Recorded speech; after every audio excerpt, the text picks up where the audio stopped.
નમસ્તે વિદ્યાર્થી મિત્રો, આજના આપણે લેક્ચરમાં ત્રીજી પોએમ બી ધ બેસ્ટ એ જે કાવ્ય છે એમનું ભાષાંતર સમજવાનું છે. આગળના લેક્ચરમાં આપણે એમના સ્પેલિંગ સમજ્યા. હવે આજે આપણે એમનું ભાષાંતર સમજીશું અને બી ધ બેસ્ટ એમાં શું કહેવા માગે છે એ આપણે સમજીએ. તો બી ધ બેસ્ટનો અર્થ આપણે જોઈએ તો બી એટલે થવું, બનવું અને બેસ્ટ એટલે શ્રેષ્ઠ. હવે ફ્રેન્ડ્સ, આપણી પાસે આમ તો કામ તો ઘણા બધા હોય છે, આપણી આજુબાજુમાં જ હોય છે. જો જેને કામ કરવું જ છે તો એના માટે કામ ઘણા બધા પડેલા હોય છે, પણ જેને નથી કરવું એની કોઈ અહીંયા વાત થતી નથી. તો આ જે કામ હોય છે એ કામ નાના પણ હોય છે અને મોટા પણ હોય છે. કામ ભલે મોટું હોય કે નાનું હોય, જરૂરી નથી કે આપણે દરેક કામ મોટું જ મળવું જોઈએ. કામ ભલે નાનું પણ હોય ને તો પણ આપણે કઈ રીતે કરવું, તો એ આ કાવ્યની અંદર કહેવામાં આવ્યું છે કે શ્રેષ્ઠ કામ કરવું. ભલે આપણે કોઈ નાનકડું કામ આપે તો પણ એ શ્રેષ્ઠ રીતે કરવું એવું કહેવામાં આવે છે. કે ભલે અહીંયા કાવ્યમાં એવું કહેવામાં આવે છે કે કોઈ મોટો પહાડ છે, પર્વત છે, એમની ઉપર જે પાઇન નામના વૃક્ષો હોય, એ કહે છે કે ભલે આપણે પાઇન નામના વૃક્ષો ના બની શકીએ, પહાડ ઉપરના ઊંચા પહાડ ઉપર, પર્વત ઉપર રહેલા વૃક્ષો ના થઈ શકે તો કાંઈ વાંધો નહીં, આપણે જે ઝરડાઓ નીચે ખીણ હોય ને, ભલે નીચેનું કામ છે, જે નીચે ખીણ રહેલી હોય એમની જે બાજુએ એની સાઈડમાં જે ઝાડવા ઉગ્યા હોય તો એ કહે છે ખીણમાં ઝાડવા બનીએ, ઊંચાના ઝાડવા બનીએ તો કંઈ નહીં, નીચા ઝાડવા બનીએ, બરાબર. જો વૃક્ષ ના બનીએ તો કંઈ નહીં, છોડ બનીએ. પણ આપણે કઈ રીતે બનવાનું, તો કે શ્રેષ્ઠ કામગીરી બજાવવાની છે, શ્રેષ્ઠ બનવાનું છે. ભલે આપણે સૂર્ય ના બની શકીએ, આપણે તારા બનવાનું છે. ભલે આપણે કોઈ મોટા મહાસાગરો ના બની શકીએ, નાનકડા એવા પાણીના ઝરણા બનીએ તો એમાં પણ આપણે શ્રેષ્ઠ બનવાનું છે. તો આ જે કાવ્ય છે એમની અંદર એવું કહેવામાં આવે છે કે ભલે આપણે દરિયાની અંદર રહેતી મોટી મોટી માછલીઓ ના બની શકીએ, પણ નાની માછલી બનીએ. આપણે જે વહાણોની અંદર મોટા મોટા જે કપ્તાન હોય છે, કપ્તાન તો બધાય ના બની શકે, બરાબર, દરેકની યોગ્યતા પ્રમાણે, દરેકના કામ પ્રમાણે. તો કંઈ વાંધો નહીં, આપણે બધા કપ્તાન ના થઈ શકે તો એમની નીચે રહેલા જે અધિકારીઓ, જે ખલાસીઓ છે, નાવિકો છે, તો આપણે નાવિક બની શકીએ. તો નાવિકમાં પણ કેવા નાવિક બનવાનું, તો કે શ્રેષ્ઠ બનવાનું. એટલે ટૂંકમાં એવું કહેવા માગે છે અહીંયા કે કોઈ મોટું પદ ના પ્રાપ્ત થાય તો કંઈ વાંધો નહીં, ભલે આપણી પાસે નાનું પદ હોય પણ એમાં આપણે શ્રેષ્ઠ કામગીરી બજાવવાની છે. તો આ જે કાવ્ય છે એ આપણે અહીંયા એ જ પ્રેરણા આપે છે કે ફ્રેન્ડ્સ, આપણી પાસે ભલે જેવું કામ હોય તેવું, પણ એમાં જરાય ગાફલાઈ રાખશું નહીં, પણ શ્રેષ્ઠ રીતે કરીશું. તો ચાલો આપણે આ પોએમને સમજીએ. શું કે છે, તો કે બી ધ બેસ્ટ. આ કાવ્ય લખ્યું છે કોણે, તો કે અહીંયા જે સ્પેલિંગ લખ્યો છે ડગલસ મેલોક, અને શું વંચાશે, મેં એનું ભાષાંતર પણ લખી દીધું છે, ઉચ્ચાર લખ્યો છે એનો. ડગલસ મેલોક નામના એક જે કવિ છે એમણે આ જે કાવ્ય બી ધ બેસ્ટ, શ્રેષ્ઠ બનવાનું કાવ્ય લખેલું છે. તો જુઓ શું કે છે, બી ધ બેસ્ટ. બી એટલે બનવું, ધ બેસ્ટ એટલે સૌથી શ્રેષ્ઠ. આ બેસ્ટ કઈ ડિગ્રી છે, સુપરલેટિવ ડિગ્રી, શ્રેષ્ઠતા દર્શક કક્ષા. જે ડિગ્રીના 3 પ્રકાર છે ને, કે પોઝિટિવ ડિગ્રી, કમ્પેરેટિવ ડિગ્રી અને સુપરલેટિવ ડિગ્રી. પોઝિટિવ એટલે સરખાપણું બતાવવું, પછી કમ્પેરેટિવ એટલે અધિકપણું બતાવવું, અને સુપરલેટિવ એટલે શ્રેષ્ઠ બતાવવું. તો શ્રેષ્ઠતા દર્શક વિશેષણ કહેવાય બેસ્ટ છે, એટલે કે સૌથી શ્રેષ્ઠ બન. પછી નેક્સ્ટ લાઈન જુઓ, if you can't be A fine on the top of the hill. If એટલે જો, યુ તમે, કાન્ટ બી એટલે કાન્ટ છે એ કેન નોટનું ટૂંકું રૂપ છે. કાન્ટ એટલે કેન નોટ, બી, બી એટલે બનવું, ન બની શકો. એ પાઇન એટલે પાઇન નામનું વૃક્ષ, on the top of the hill. Hill એટલે ટેકરી, ની ટોપ એટલે ઉપરનું, ટેકરીની ઉપર, ટેકરીની ઊંચાઈ ઉપર આવેલું એક પાઇન નામનું વૃક્ષ જો તમે કાન્ટ બી એટલે ન બની શકો. If you can't be a pine on the top of the hill. ફરીથી સમજો ફ્રેન્ડ્સ. ઇફ એટલે જો, યુ એટલે તમે, કાન્ટ બી ના બની શકો, એ પાઇન એટલે પાઇન નામનું એક વૃક્ષ, on the top of the hill ટેકરીની ઊંચાઈ ઉપર રહેલું એક પાઇન નામનું વૃક્ષ જો તમે ના બની શકો તો શું બનવાનું કે છે? તો કે બી એટલે થજો, બનજો. એ સ્ક્રબ, સ્ક્રબ એટલે ઝાડવું. ઓન ધ વેલી, વેલી એટલે ખીણ, તો એક ખીણમાં એક ઝાડવું થજો. બટ બી અધૂરી લાઈન છે. બટ બી ધ બેસ્ટ પણ શ્રેષ્ઠ થજો. શું કહે છે ફ્રેન્ડ્સ અહીંયા આપને? કે જો તમે ટેકરી ઉપર એટલે ઊંચા પર્વત ઉપર રહેલું વૃક્ષ ના બની શકો તો પછી નીચે ખીણમાં રહેલું વૃક્ષ બનજો, પણ સૌથી શ્રેષ્ઠ વૃક્ષ બનજો. નેક્સ્ટ ત્યાં પછી જોઈએ the best little scrub by the side of the rill. તો ધ બેસ્ટ સૌથી શ્રેષ્ઠ, લિટલ સ્ક્રબ, લિટલ એટલે નાનકડું, સ્ક્રબ એટલે ઝાડવું, by the side, by the side એટલે કિનારે, ઓફ ધ રીલ, રીલ એટલે પાણીનું ઝરણું. તો કે છે કે પાણીના ઝરણાની કિનારે નાનકડું વૃક્ષ, સૌથી શ્રેષ્ઠ એવું નાનકડું વૃક્ષ બનજો. કેવું વૃક્ષ બનવાનું કે છે? કે પછી ખીણની અંદર જે પાણીના નીચેની સાઈડ ઝરણા વહેતા હોય તો એમની બાજુએ જે વૃક્ષો હોય છે, એમના કિનારે જે વૃક્ષો રહેલા હોય ને એ વૃક્ષો બનો. પણ એ વૃક્ષો કેવા? તો કે શ્રેષ્ઠ વૃક્ષ બનજો, કે જે બીજાને ઉપયોગી થઈ શકે, બીજાને કામ આવી શકે, કે એવું કાર્ય કરજો. એ રીતે ઉગજો કે જે બીજાને મદદરૂપ થઈ શકે. ફરીથી જુઓ, બી ધ બેસ્ટ સૌથી શ્રેષ્ઠ બનો. If you can't be a pine on the top of the hill એટલે કે ટેકરીની ઊંચાઈએ ઉપર આવેલું એક પાઇન નામનું વૃક્ષ જો તમે ના બની શકો તો ખીણમાં રહેલું એક નાનકડું વૃક્ષ બનજો, પરંતુ શ્રેષ્ઠ બનજો.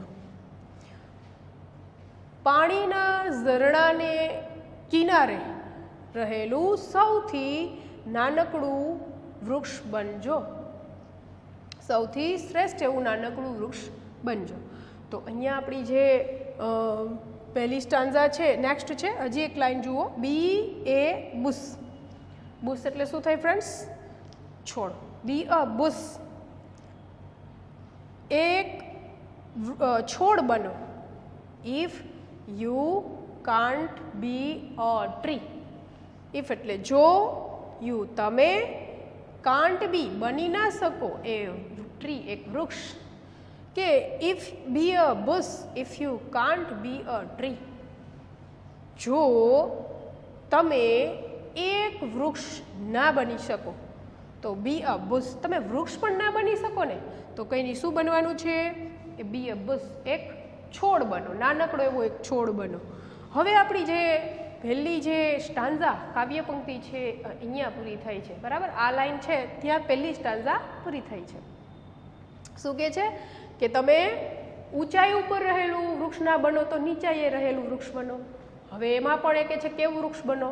નીચે ભલે ઉગો પણ શ્રેષ્ઠ રીતે ઉગો, શ્રેષ્ઠ બનો. અને વૃક્ષ પણ ના બની શકો તો શું બનવાનું? કે તો છોડ થજો. પણ કેવો છોડ? ભલે નાનકડો છોડ પણ શ્રેષ્ઠ છોડ થજો. આ થઈ પહેલી સ્ટાન્ઝા. નેક્સ્ટ હવે જુઓ, બીજી સ્ટાન્ઝા અહીંથી શરૂ થઈ છે. If you can't be a bush, be a bit of the grass. તો ઇફ એટલે જો, યુ એટલે તમે, કાન્ટ બી એટલે બની ના શકો, એ બુશ, બુશ એટલે છોડ, બી બનજો, એ બીટ તણકલું, ઓફ ધ ગ્રાસ, ગ્રાસ એટલે ઘાસ.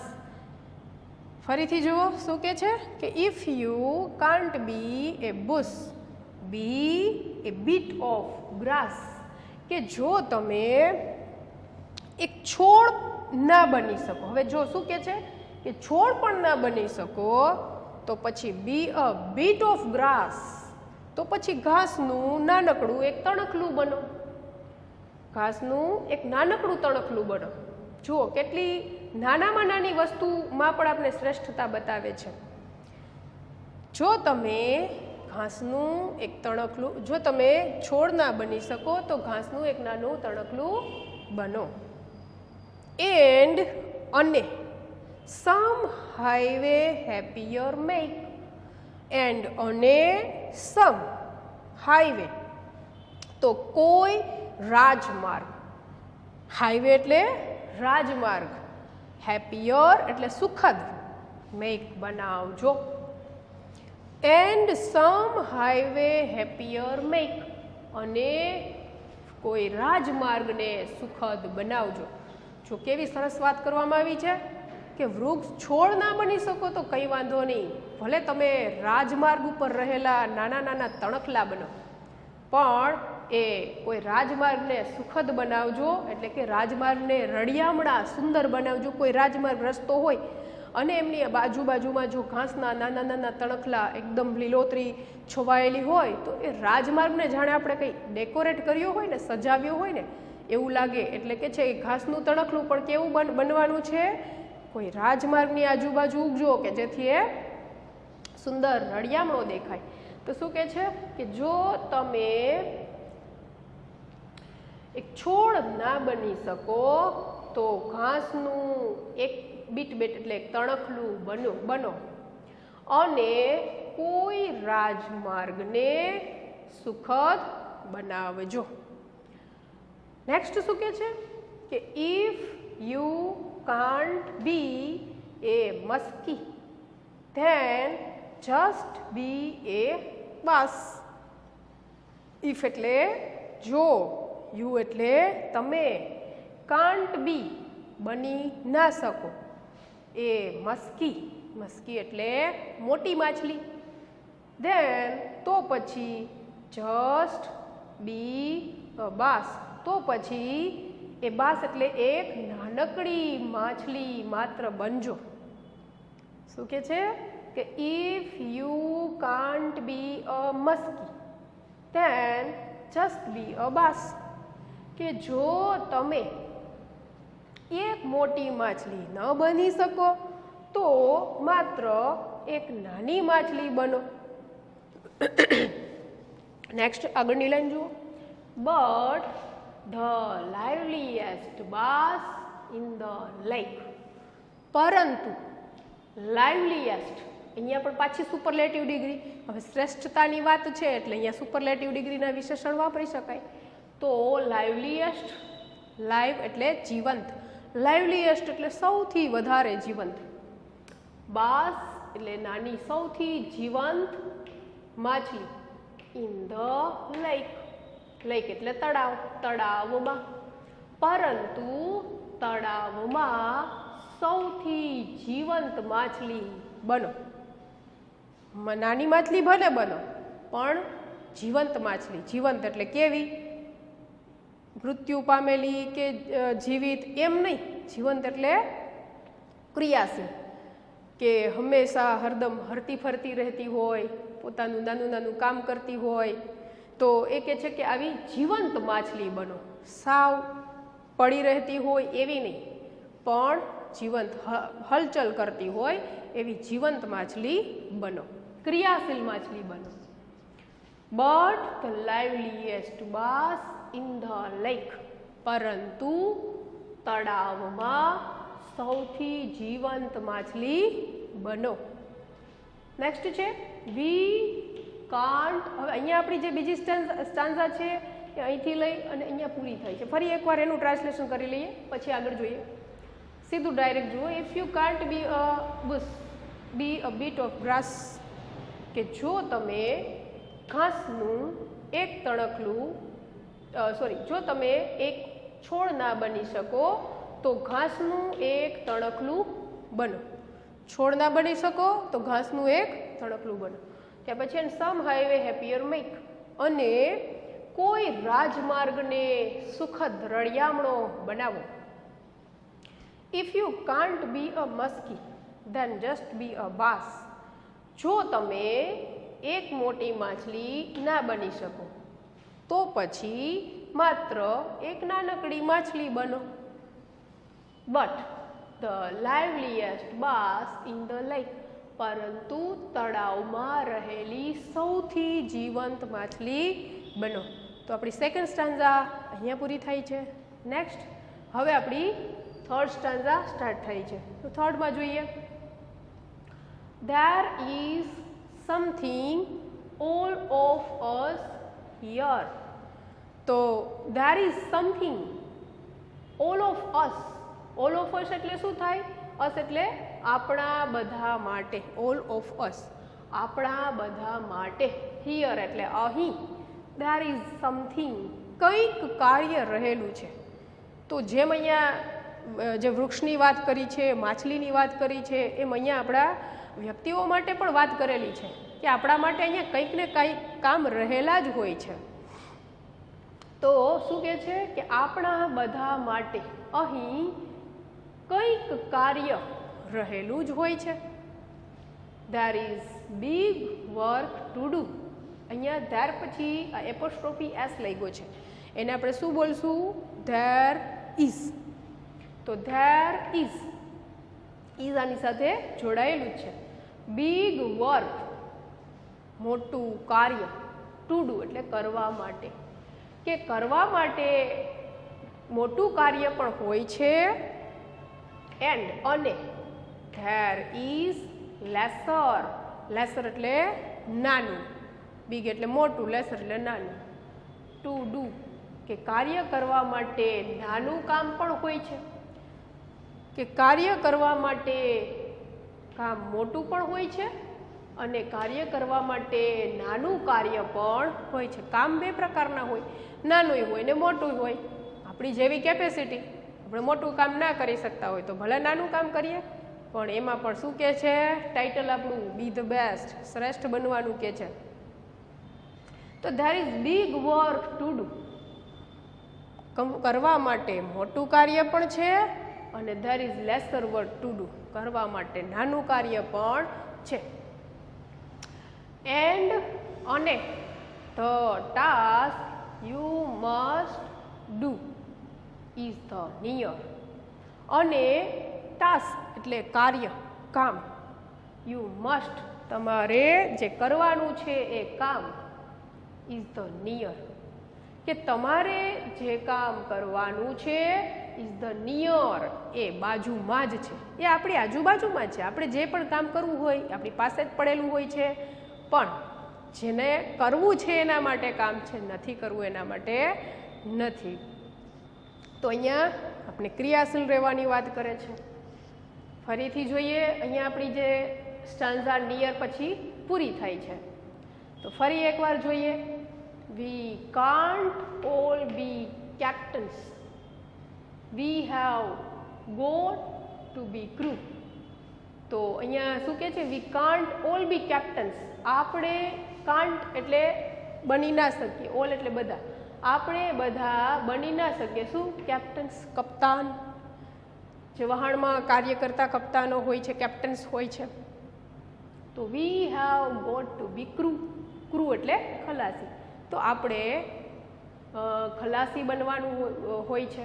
જો આપણે બધા કપ્તાન તો ના બની શકીએ, કપ્તાન એટલે થોડુંક ઊંચું પદ ખલાસીઓ કરતા, નાવિકો કરતા, અને એમની નીચે કામ કરતા બધા ક્રૂ, ખલાસીઓ, નાવિકો.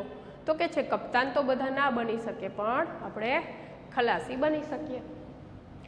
તો there is something all of us here. તો આપણા માટે કંઈક અહીં રહેલું હોય છે, કંઈક કાર્ય આપણા માટે હોય જ છે. there is big work to do and there is lesser to do. કરવા માટે બિગ વર્ક મોટા કાર્ય પણ હોય છે, એન્ડ લેસર ટુ ડુ અને કરવા માટે નાના કાર્ય પણ હોય છે. તો અને and the task you must do, અને કાર્ય જે તમારે કરવું જોઈએ અથવા તો તમારે જે કરવાનું છે ઇઝ ધ નિયર, એ તમારી બાજુમાં જ છે. તમારે જે કામ કરવાનું છે તમારી બાજુમાં જ છે. આ અહીંયા આપણી થર્ડ સ્ટાન્ઝા પૂરી થાય છે. અને હવે છેલ્લી ચોથી સ્ટાન્ઝા છે, સમજો. શું કે છે? If you can't be a highway. જો તમે કાન્ટ બી એટલે કેન નોટ બી, બની ના શકો, અ હાઈવે એક રાજમાર્ગ, ધેન તો પછી જસ્ટ બી અ ટ્રેઇલ, તો પછી જસ્ટ બી એટલે બનો, અ ટ્રેઇલ એટલે પગદંડી. કે જો તમે એક મોટો રાજમાર્ગ, એક મોટો રસ્તો ના બની શકો તો પછી એક પગે ચાલવાની એક નાનકડી કેડી, એક નાનકડો રસ્તો બનો. જો તમે એક રાજમાર્ગ ના બની શકો ધેન તો પછી જસ્ટ બી અ ટ્રેઇલ, તો પછી એક નાનકડી પગદંડી બનો. If you can't be the સન, જો તમે કાન્ટ બી બની ના શકો the sun Surya, B a star, તો બી એટલે બનો, એક સ્ટાર એટલે એક તારો. If you can't be the sun, be a star, જો તમે સૂર્ય ના બની શકો તો એક તારો બનો. It isn't by the size that you win or you fail. It isn't એટલે ઇઝ નોટનું ટૂંકું રૂપ છે. It is not by the size, by the size એટલે કદ આધારિત તે હોતું નથી. શું? ધેટ યુ વિન કે તમે જીતો, વિન એટલે જીતવું, ઓર યુ ફેલ કે તમે હારો. ફેલ એટલે અહીંયા હારવાનો અર્થ છે, નાપાસ થવું નહીં. ફેલ એટલે આપણે નાપાસ થવું એવો અર્થ લેતા હોઈએ છીએ, નિરાશ થવું એવો અર્થ લેતા હોઈએ છીએ, પણ અહીંયા ફેલ એટલે હારવું એવો અર્થ લેવાનો છે. તો શું કહે છે કે it isn't by the size that you win or you fail, તમે હારો કે તમે જીતો એ કોઈ કદ ઉપર આધારિત, બાય ધ સાઇઝ કોઈ કદ ઉપર આધારિત હોતું નથી. Be the best whatever you are, whatever એટલે જે પણ હોય, યુ આર તમે જે પણ હોય એ બી ધ બેસ્ટ એમાં શ્રેષ્ઠ બનો. તમે જે પણ સ્થિતિમાં હો એમાં શ્રેષ્ઠ બની રહો, બસ તમે શ્રેષ્ઠ કાર્ય કરતા રહો. આપણે કહીએ છીએ ને કે કર્મ કરવું, આપણે કર્મ કરવું જોઈએ. ભગવાન શ્રી કૃષ્ણ પણ ગીતાજીમાં કહે છે ને કે આપણે કર્મ કરતા રહેવું જોઈએ. ફળ આપવું કે ના આપવું એ મારા હાથની વાત છે, પણ તમારે શ્રેષ્ઠ કામ કર્મ કરતા રહેવું જોઈએ. એટલે ફ્રેન્ડ્સ, અહીંયા આપણે પણ પ્રેરણા લેવાની છે કે આપણે કામ નાનું સોંપવામાં આવે, મોટું સોંપવામાં આવે, પણ આપણે આપણી રીતે શ્રેષ્ઠ કામ કરતા જ રહેશું. તો હવે આપણે આજે પોએમનું ટ્રાન્સલેશન સમજ્યા, બહુ વ્યવસ્થિત રીતે તમે સમજ્યા હશો એવી મને આશા છે. હવે આ ટ્રાન્સલેશનને આપણે સાથે લખતા પણ શીખીએ, કેમ કે આ કવિની ભાષા છે ને, તો ઘણી વખત આપણે સમજવામાં થોડાક દિવસ પછી પાછું જોઈએ તો સમજવામાં થોડોક ફેરફાર થઈ જાય, માટે આપણે આને સાથે લખતા પણ રહીએ કે જેથી આપણે ઇઝી રહેશે. તો જુઓ, બી ધ બેસ્ટ, હવે તમે જ કહેતા જશો, તમે જ બોલતા જશો. બી ધ બેસ્ટ શું થશે? શ્રેષ્ઠ બનો. બીજી લાઈન શું કે? If you can't B pine on the top of the hill, જો તમે ટેકરી ઉપર નું એક પાઇન નામનું વૃક્ષ ન બની શકો, ના બની શકો,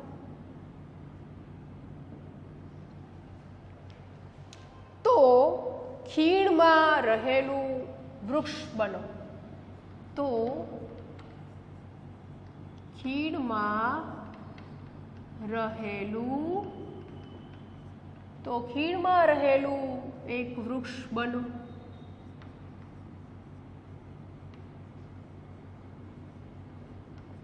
પરંતુ શ્રેષ્ઠ બનો. પરંતુ શ્રેષ્ઠ બનો. The best little scrub by the side of the rill. તો ઝરણાની કિનારે રહેલું સૌથી શ્રેષ્ઠ નાનકડું વૃક્ષ બનો. ઝરણાને કિનારે